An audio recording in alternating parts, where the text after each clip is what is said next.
네, 방금까지 초음파 정도 관리에 관련해서 많은 말씀을 주셨는데요. 관련해서 이 초음파 기술뿐만 아니라 엑스레이와 쇠석술과도 좀 연관이 있다고 하는데 그게 사실인가요? 네, 그렇습니다.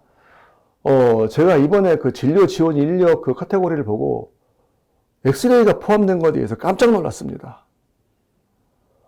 엑스레이를 어떻게, 엑스레이 기전이나, 이게 사실 엑스레이라는 이름을 짓게 된 이유가 도대체 뭔지 모르겠다라고 해서 1895년에 렌트겐이 엑스레이라고 이름을 진 것입니다. 이거 무슨 선인지, 무슨 레인지 모르겠다라고 해서. 그래서, 지금 우리나라에서 이 진단용 방사선 발생장치에 대해서는 법으로 규정이 되고 있고, 의료법 37조에 되어 있고요. 그래서 엑스레이라는 것은 엑스레이 피폭이 염려가 되고 또 장비에서 누설 전량이 염려가 되고 산란선이 염려가 되고 또 밖을 오가는 환자들에게 불필요한 피폭이 있을까봐 환경 방사선이 염려가 되는 그런 시스템인데 그래서 진단용 방사선 발생 장치를 사용하기 위해서는 방사선 안전관리를 반드시 해야 되고 안전관리 책임자를 두게 되어 있습니다. 그래서 이 안전관리 책임자에도 의사 또 다음에 그 덴탈 엑스레이는 치과 의사, 그리고 방사선사만이 안전관리 책임자가 될 수 있고, 모든 그 방사선을 취급하는 사람들은 방사선 관계 종사자로 등록하게 되어 있습니다. 그래서 방사선 취급을 매우 조심스럽게 다루고 있는 현재 국가의 시스템입니다. 다음 자료 화면을 잠깐 보시면은 저희 방사선사들은 진단용 방사선 발생 장치를 사용하기 위해서 매일매일 방사선 장비에 대한 정도 관리를 하고 있습니다. 그래서 일일 점검 사항으로는 엑스원관 장치나 제어 장치, 그 다음에 조사야 조절 장치를 하고 있고요. 뭐 분기별로 관전압, 관절류, 통전 시간이랄지 뭐 누설 전량을 측정을 해야 되고, 그 다음에 엑스원관 초점 검사를 해야 되는데 간호사들이 이 용어 자체를 이해가 될까라고 저는 심히 걱정을 하고 있습니다. 엊그저께 이제 YTN 그 대담을 보니까 그 간호협회에서 나오신 분이 이제 사회자가 이번 간호법을 방사선사협회에서 반대한다 그러니까 그 이유를 아냐 그러니까 모르겠다라고 대답을 하시더라고요. 그래서 제가 분명히 알려드리고 싶습니다. 잘 들었으면 좋겠습니다. 그래서 이러한 위험한 또는 국민들에게는 반드시 필요하지만 철저한 관리가 요하는 이러한 장비는 절대로 의사나 방사선사 외에는 취급되어서도 안 되고 다루어져서도 안 되는 아주 위험한 장비라는 것입니다. 그게 잘못되면 바로 그 피해는 국민들에게 돌아가는 것이고 그렇기 때문에 간호사들이 엑스선 장비를 다루겠다고 진료 지원 인력에 논하는 것은 아주 위험한 발상이다. 저는 이렇게 말씀드릴 수가 있겠습니다. 네, 맞습니다. 방사선도 지금 생각해보면 저희가 체열과 같은 병리학과 검사가 단순 체열이 아닌 것처럼 방사선도 저희가 심플 엑스레이라고 부르긴 하는데 실제적으로 그 위험성에 있어서는 저희가 기술이 발달해서 저희 모달리티가 좋아졌을 뿐이지 그 방사선 피폭은 전혀 단순하지가 않고 결과는 굉장히 치명적이잖아요. 그렇습니다. 요즘에 이제 우리 이사님도 잘 아시다시피 엑스레이 시스템의 발전이 많이 된 건 사실입니다. 그래서 과거에는 필름 스크린 메소드라고 해가지고 엑스레이 튜브에서 엑스레이가 나오면 필름에다가 이제 이미지를 만들도록 그런 시스템이 되어 있었습니다. 그래서 엑스레이 노출에 따라서 이미지가 형성이 되는 과정이었는데 의학기술이 발달하고 과학기술이 발달하다 보니까 이제는 필름 스크린 방법이 없어지고 디텍터라는 그런 디지털 레디오그래피, 디지털 레디올로지 시스템이 개발이 되었습니다. 그런데 사실 디지털 레디올로지가 되면서 엑스레이 피폭은 훨씬 많이 올라갔습니다. 따라서 DR로 장비화가 개선이 되면 될수록 이 환자에 대한 피폭 설량 관리나 장비의 정도 관리는 더욱 중요시하게 다뤄져야 된다. 이렇게 생각을 하고 있습니다. 그래서 방사선사들은 자료 화면에 보시다시피 매일 방사선 장비에 대한 일일 점검을 실시하고 있습니다. 그래서 뭐 엑스레이 익스포저 타임이 적절한지, 그 다음에 그 디텍터 상태가 적절한지 이런 것들을 매일매일 체크를 해서 그 부서장들한테 확인을 받고 이 방사선 장비가 오늘 환자들에게 사용해도 적절한가를 매일 테스트하고 있기 때문에 이러한 것들은 그 의사나 방사선 전문가가 아니면 다루어서는 안 되는 그런 장비가 된다. 이렇게 분명히 말씀드릴 수가 있겠습니다. 다음에는 추가적으로 쇠석기에 대해서 말씀을 드리고 마치게 되도록 하겠는데요. 이 ESWL은 쇠석기는 이미 행정심판 판례에서 2005년 12월 5일 날 판례가 있습니다. 그래서 이것은 이제 타 직종에서 이제 이 장비를 다뤄가지고 그 업무가 정지되어 있는데 그 업무 정지 취소 소송을 냈었습니다. 그렇지만 법원에서 뭐라고 했냐면은 초음파나 투시 장비가 연결된 이 쇠석술은 의사가 다루거나 의사의 지도하에 방사선사가 해야 되기 때문에 다른 직종의 면허자가 했다면은 그 면허가 정지되면 당연하다라고 판례가 있고요. 보건복지부 일권 해석에서도 이 쇠석기는 의료법에 의해서 의사 및 의료시설에 관한 법률에 의해서 방사선사만이 할 수 있는 의료행위로 타면허 소지, 가로 열고 간호사 등이 사용하는 경우에는 분명히 위법이다. 이렇게 또 복지부에서 나왔습니다. 그래서 앞으로 우리 서로 보건의료 직역 내에서 환자를 검사하고 환자를 케어하는 입장에서는 아까 이정근 부회장이 말씀대로 분명히 법에 정해진 자기의 직역은 준수되어야 되고 그 직역 내에서 업무를 수행하는 것이 맞다. 저는 이렇게 생각을 하고 있습니다. 네, 참 다양한 분야의 판례에도 불구하고 간호법이 이를 아예 무시한 채 진행되는 양상이 있어서 참 마음이 답답합니다. 보건의료 인력 추계에 있어서도 왜곡이 나타난다고 앞서 말씀 주셨는데요. 그 이유는 뭐라고 보십니까? 네, 그렇습니다. 아까도 지금까지 간호사가 업무를 많이 이제 하고 있다라는 말씀을 드렸고, 그래서 사실은 저희 협회에서 이 초음파 분야에 근무하는 간호사 수가 얼마인가를 사실 조사를 했었습니다. 그래서 저희가 조사한 바로는 일단 종합병원 이상에서 벌써 수백 명의 간호사가 이 분야에 근무하고 있는 걸로 저희가 조사가 되었고요. 그리고 또 사실 저도 이제 36년간 의료기관에서 근무를 했었는데 페이션트 케어에 집중되어야 할 간호 인력이 사실은 외부로 많이 빠져나가는 경우가 많이 있습니다. 아시다시피 무슨 QI랄지 그 다음에 재무 담당이랄지 그 다음에 보급 담당이랄지 이런 쪽으로 많이 빠져나가기 때문에 실제적으로 필요한 간호사 업무를 하지 않는 그런 경우가 많기 때문에 간호 업무를 중심으로 한 간호 부족 인력에서 많이 부족하다고 하지만 실질적으로 간호 외 업무를 종사하는 간호사들이 너무 많다. 이것이 바로 보건의료 인력 추계에 왜곡을 줄 수 있다고 생각을 합니다. 또 지난주에 우리 보건의료정보관리사 회장님께서도 나오셔서 똑같은 말씀하셨는데요. 제가 2018년 보건사회연구원 통계를 보게 되면은 보건의료정보사 면허를 취득하고 보건의료정보사로 근무하는 비율이 20%밖에 안 됩니다. 지난주에 보건의료정보관리사 회장님께서 말씀하신 걸 들어보면은 간호사들이 보건의료정보관리사 역할을 하고 있기 때문에 저는 이런 경향이 나타난다고 봅니다. 그래서 사실적으로 수천 명의 보건의료정보관리사들이 취업의 기회를 잃는 건 아닌가 저는 이런 생각도 합니다. 그래서 이렇게 보건의료 인력 전체의 추계에 오류가 발생하게 되는 이러한 데에도 큰 원인이 있다 이렇게 생각을 합니다. 네, 말씀하신 것처럼 지난주 강성호 회장님 말씀에서도 보건의료계에 대해서 활동할 수 있는 인력은 분명히 한계가 있는 제로섬의 구조인데 그렇죠. 거기서 간호사의 포션이 계속 늘어나면 다른 직역 전문적으로 트레이닝을 해오신 직역분들이 취업을 못하고 적절한 현장에 가지 못하는 그런 현상이 나타날 수밖에 없을 것 같습니다. 네, 그래서 현재 제정을 하려고 하는 간호법이 보건의료 인력 공동체 의식이 많이 결여된 행동으로 보인다 이렇게 말씀을 주셨는데요. 간호법에 간호사의 처우 개선, 근무 환경, 인권 침해 이런 조항들이 들어가 있습니다. 매우 좋죠. 그걸 반대할 사람은 아마 대한민국에 아무도 없을 것이라 생각을 합니다. 최근에 제가 볼 때 간호 인력 야간 근무 가이드라인이 만들어졌습니다. 이걸 보고 정말 놀라웠고 부러웠었습니다. 현재 우리 의료기사들은 적정 업무 기준이 없습니다.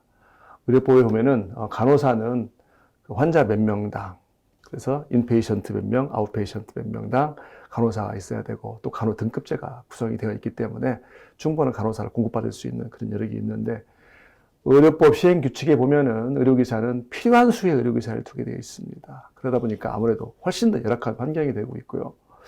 저도 36년 동안 임상에서 근무를 했었습니다만은 웃지 못할 에피소드가 있습니다. 한 가지 예를 들자면 요즘에 응급실에 보게 되면은 이제 CT나 MRI나 일반 영상 검사, 투시 이렇게 해서 동시에 여러 환자가 발생을 하고 있는데 거기에 충분한 그 방사선사가 공급이 안 되다 보니까 참 위험하게도 또 부끄럽게도 그 MRI 겐츄리에다가 환자를 검사를 시작을 해서 시퀀스를 시작을 하면서 잠깐의 틈을 이용해서 또 다른 환자의 그 케어를 해야 되는 이런 웃지 못할 에피소드도 발생되고 있습니다. 그런 상황이 있는데도 불구하고 그렇게 이런 그 간호인력 야간 근무 가이드라인이 제정된 것은 바람직한 일이기도 하지만 부럽기도 한 건 사실입니다. 그런데 법으로 이렇게 그 간호사 처우 개선 쪽으로 그 파이가 계속 커지면 이 파이가 계속 늘어나는 게 아니고 한정된 파이로 나누는 건데 이렇게 되면은 다른 보건의료인력 직종들에게 또 그 사람들의 업무 개선을 위해서는 또 의료기사법의 재개정이 필요한 건지 이런 것이 궁금하게 되는 것입니다. 그래서 저의 생각은 그렇습니다. 이렇게 간호법의 간호사만을 위한 어떤 처우 개선이랄지 또는 근무 환경 개선에 담을 것이 아니라 현재 제정되어 있는 보건의료 인력 지원법을 통해서 이게 실행돼야 된다라는 생각을 가지고 있습니다. 그 표를 한번 보시면은 보시다시피 사실 우리 그 보건의료 인력들의 인건비가 굉장히 낮은 게 현실입니다. 따라서 제 생각은 그렇습니다.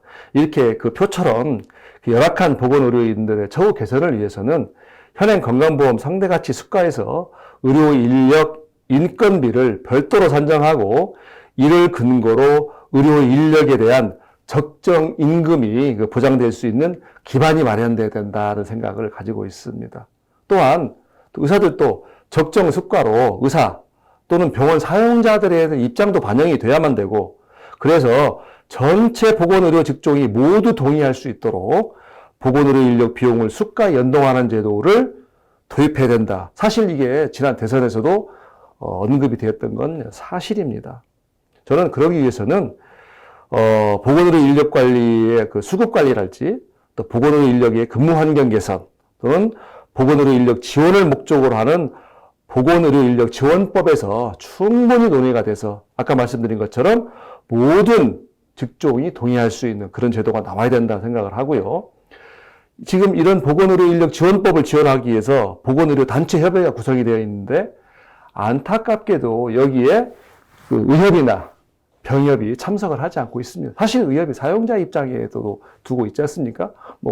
그 노동자 입장에도 의사가 들어가지만 또 사용자 입장에 들어가는 게 사실이기 때문에 그런데 제가 왜 이 보건의료단체 협의회에 의협에 빠져 있는가를 쭉 보니까 그 보건의료단체 협의회를 구성하는 단체와 여기에 이제 이를 집행하는 기구가 아무래도 간호협회로 되어 있고 또 그게 그 보건의료 노조와 연계가 되어 있다 보니까 이런 그 간호법과 연계되어 있는 게 많기 때문에 아마 의협에서 참가하고 있지 않는가, 참가하지 않는가라는 생각을 하고 있습니다. 그래서 제가 지난번에 간담회 때 이필수 회장님께도 건의를 했었고, 이필수 회장님께서도 이게 제대로 보건의료단체 협의회가 재구성이 되고, 제대로 보건의료 인력 지원법을 활발하게 개선하기 위해서 노력한다면 적극 참여할 의사가 있다라고 피력을 하셨기 때문에 저는 이참에 이렇게 간호법을 쫓아가는 그런 것이 아니라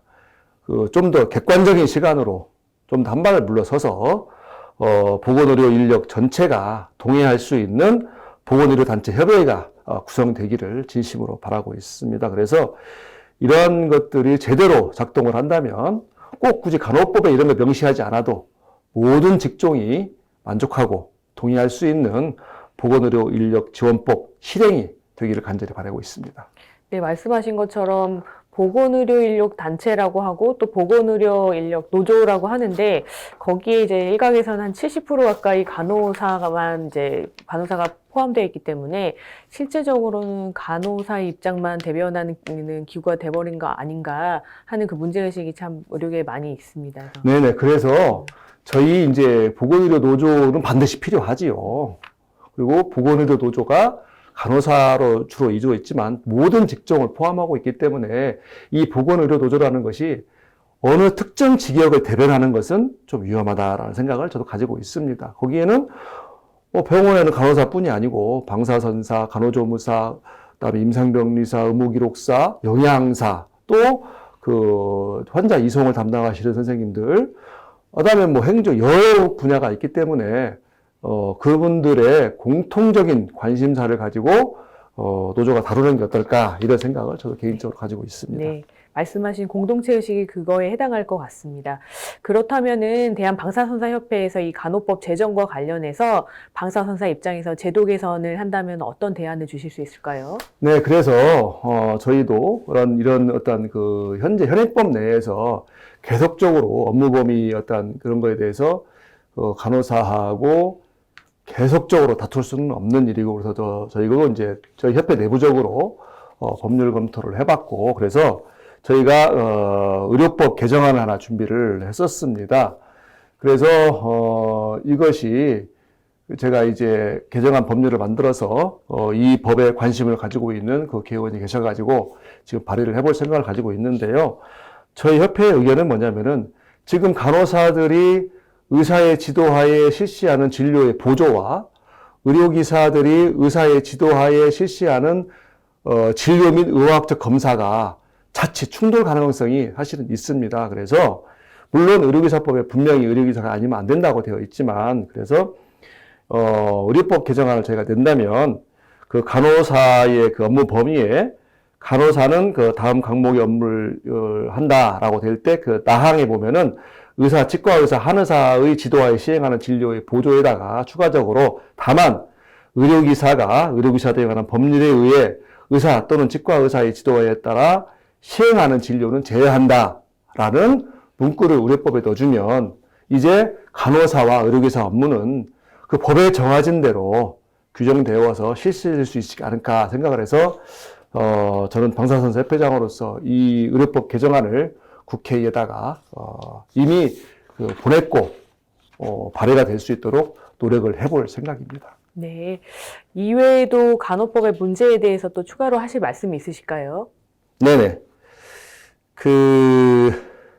제가 이제 한두 가지만 더 추가로 말씀을 드리고 제 말씀을 마치도록 하겠습니다.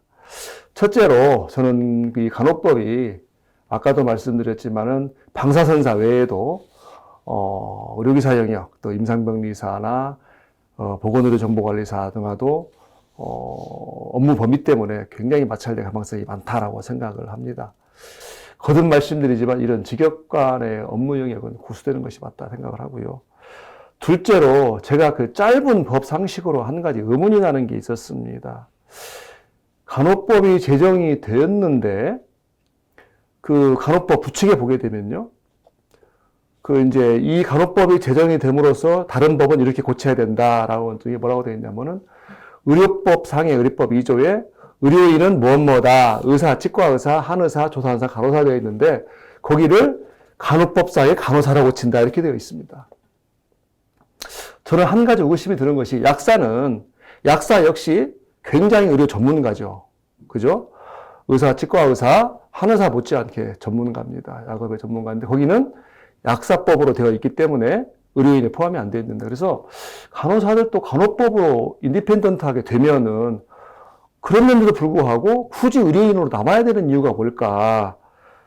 남고자 하는 이유가 뭘까라는 저는 제 나름대로 제가 의구심을 가지고 있어서 이건 합리적이지 않다라는 제가 개인적으로 판단을 하는데 모르겠습니다. 제가 법상식이 부족해서 그런지는 몰라도 저로서는 풀리지 않는 그런 생각이 들고 있습니다.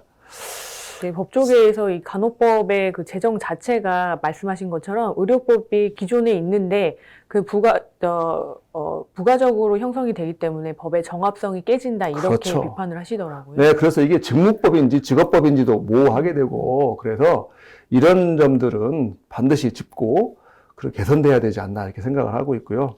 이제 마지막으로 한 가지만 말씀드리고, 제가 이번에 이제 이 간호법을 제정했던 의원실에 제가 찾아가가지고, 지금까지 쭉 제가 말씀드렸던 문제점을 그 의원들에게 설명을 다 했습니다.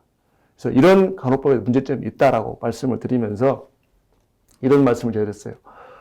그 간호법에 보면은 지역사회가 있는데 보건진료소 같은 단위가 의료기관입니까? 진료 지역사회입니까? 라고 제가 여쭤본 적이 있습니다. 그 간호법을 굉장히 열심히 하셨던 그 의원님에게 지역사회이지 않겠나 이렇게 말씀을 하셨어요. 혹시 그런 곳에서 심전도나 요즘에 초음파 장비값이 저렴하게 나오는데 초음파 장비를 놓고 이걸 또 다룬다고 진료 지원 인력이라고 이렇게 또 하겠다고 하는 건 아닌지 이것이 저 개인적인 우려이기를 저는 진심으로 바라고 있습니다. 따라서 제가 오늘 3번, 4번 말씀드리는데 대한민국에는 각 의료 직역을 규정하는 법이 있고 그 직역별로 분명히 업무 분장이 되어 있습니다. 그래서 앞으로 이런 것들이 잘 지켜지고 사실 저희 방사선사들은 타 업무 징역을 단 1도 탐할 생각이 전혀 없습니다. 단지 법으로 지켜진 저희 업무 영역을 지키고 싶은 따름입니다. 그래서 간호법 좋지요. 간호사를 위한 처우 개선 좋습니다. 하지만 이러한 것들이 타 직역을 아프지 않게 하고 타 직역으로부터 존중과 이해와 그 화합의 기차 속에서 좋은 그런 관계가 탄생이 되고 좋은 법이 탄생되기를 저는 진심으로 바라고 있습니다. 네, 회장님 지금까지 다양한 관점에서의 간호법 문제점 분석 감사드립니다. 네, 감사합니다. KMATV 시청자 여러분, 대한의사협회는 간호사만을 위한 간호법의 입안 의도에서부터 시작된 잘못된 고리를 하나씩 살펴보고 있습니다. 간호법의 문제를 들여다볼수록 이는 하나의 좁은 현장이 아닌 대한민국 의료계 전체의 생태계를 목도하는 일이 되어버리고 합니다. 의료계 전체가 구석구석 건강해야 국민 한 분 한 분의 건강이 올바로 지켜질 수 있습니다. KMATV는 책임감과 끈기를 가지고 간호법을 실마리로 한 이 엉킨 실타래를 풀어보도록 하겠습니다. 감사합니다.